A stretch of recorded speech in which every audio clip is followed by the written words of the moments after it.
बार पंचायत चुनाव की शुरुआत हो चुकी है। पंचायत चुनाव की सबसे खास बात यह होती है कि ज़मीन पर बैठकर आप ज़मीनी स्तर की समस्याओं को समझते हैं। इस वक्त हम करसो ग्राम में हैं और यहाँ के बेहद सुदूरवर्ती क्षेत्र पचलेवा में है। जंगलों से बीच होकर गुजर कर आप यहाँ पहुँचते हैं और तब आप समझते हैं कि कितना विकास का ज़रूरत है यहाँ पर। हमारे साथ जो इस वक्त मुखिया प्रत्याशी हैं, क्योंकि औरतें भी समान रूप से भागीदारी ले रही हैं और यही चुनाव की खूबसूरती होती है कि चाहे वो मर्द हो या औरत, समान रूप से उसको मौका मिलता है कि चुनाव में अपनी भागीदारी साबित करे। हमारे साथ इस वक्त महिला प्रत्याशी सुनैना देवी जी हैं और उनके बगल में वर्तमान के मुखिया श्री प्रसाद यादव जी हैं।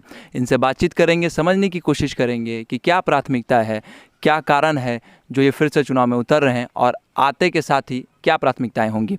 सुनैना जी, चुनाव में उतर रही हैं, आपके पति मुखिया रह चुके हैं, आप जब मुखिया बनेंगी तो क्या प्राथमिकता होगी जब आप अपने क्षेत्र में मुखिया बन के आएंगे?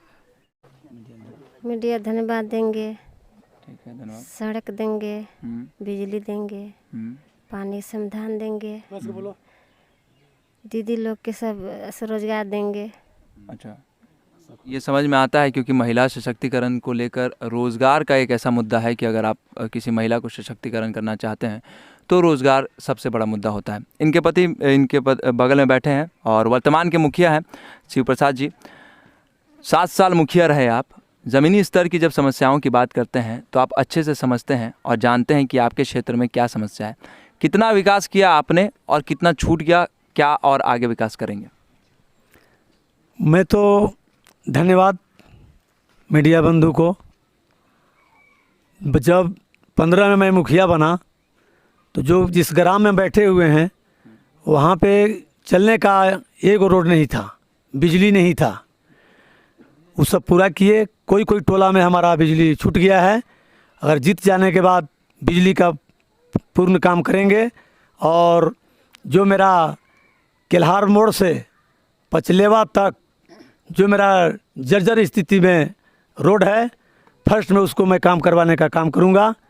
और जो गली हमारे छूटे हुए हैं उसको करने का काम करेंगे। और महिला को हम रोज़गार दिलाने का काम करेंगे। मनरेगा तहत चाहे जिस योजना लाने का हमको पड़ेगा उस योजना में महिलाओं को मैं रोज़गार दिलाऊंगा। और जो नली छूटा हुआ है उसको मैं बनाऊंगा।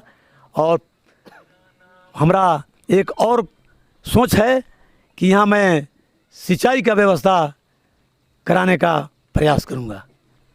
तो लक्ष्य बहुत ज़रूरी होता है। इन्होंने अपने लक्ष्य को बता दिया, अब निशाना साधने की बारी है। जब मौका देंगे तो ये उस पर निशाना साधेंगे। महिलाओं की बात की आपने, महिलाओं को रोज़गार देने की बात कही। एक और समस्या होती है जल मीनारों की, क्योंकि ऐसे मौसम में जल मीनार ख़राब हो जाते हैं तो सुचारू रूप से काम नहीं करते तो बड़ी शिकायत होती है। महिलाओं को दूर दूर से पानी लाना पड़ता है, तो क्या विधिवत ढंग से चलेगा जल मीनार? जी, मैं जल मीनार लगाया हूँ। जल मीनार जो जब ख़राब हो जाने के बाद हम लोग सोचे कि अभी जो बिगड़ गया है उसको मुरम्मती करा दें, लेकिन इसी बीच में हम लोग का आचार संहिता लग गया, मैं काम करा नहीं पाया। और जब तुरंत बन जाएंगे मुखिया, इसके बाद तुरंत मुरम्मती करवाने का काम करूँगा। लक्ष्य की बात ख़त्म, अब जितना उपलब्धि है, क्या 7 सालों में आपने विकास किया, इसके बारे में बताइए। कितने आवास दिए, कितने राशन कार्ड बांटे, इस क्षेत्र को आपने मुखिया बन के क्या दिया? फर्स्ट में जब मुखिया बने तो बिजली का काम किए हैं। यहाँ पे पहले बिजली नहीं था और यहाँ एक भी यहाँ पे पीसीसी नहीं था। मैं पीसीसी बनवाने का काम किया, नली बनवाने का काम किया। और आवास प्लस में जितना हमको छूटे हुए थे हम जुड़वाने का 797 आवास दिलवाए हैं और 485 पहले आवास था। मैं इतना दिलवाने का काम किया आवास के। और राशन कार्ड हमारे यहाँ 3200 कुछ है, मेरा पंचायत में 3200 कुछ है। इतना राशन जो है समय समय पर मैं दिलवाया, जब तक मुखिया में रहा समय समय पर वितरण करवाए हैं। कार्डधारियों को कभी मैं परेशानी भुगतने का ज़रूरी नहीं पड़ा।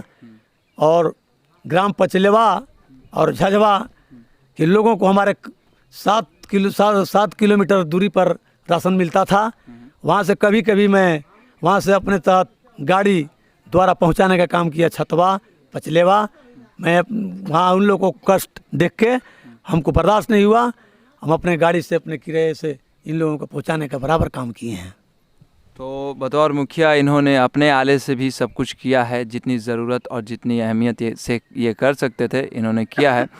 अब अंतिम सवाल, किसानों की बात अगर नहीं करें तो बेमानी सी हो जाएगी। सिंचाई को लेकर बहुत सारी समस्या होती है और कृषि को लेकर, तो उसके लिए क्या सोच रखा है आपने? सिंचाई के लिए यहाँ पे लगभग 40-50 ऊपर कूप को मैं निर्माण करा चुका हूँ, और बन जाने के बाद फिर कूप का निर्माण कराऊंगा।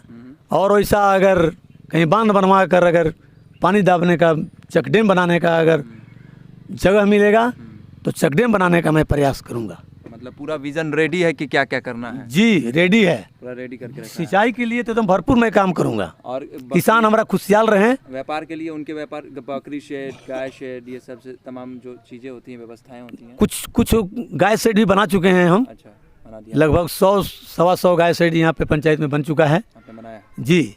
और जो छूटे हुए व्यक्ति को मैं बन जाने के बाद तुरंत काम करवाने का काम करूँगा। ठीक है, तो एक अपील जो इस मंच से आप जनता को, आप दोनों यहाँ से करना चाहें।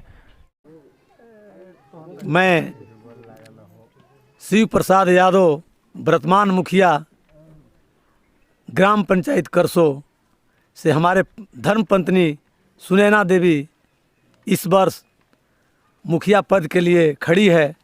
मैं सभी ग्रामीण जनताओं, माता एवं बहनों से मेरा आग्रह है कि आप लोग धर्मपत्नी सुनैना देवी को क्रमांक संख्या 5 पर दुर्बेन छाप पर मोहर मारकर अपार मतों से आप लोग विजयी बनाएं, और आप लोगों का विकास करने में मैं पीछे नहीं रहूँगा।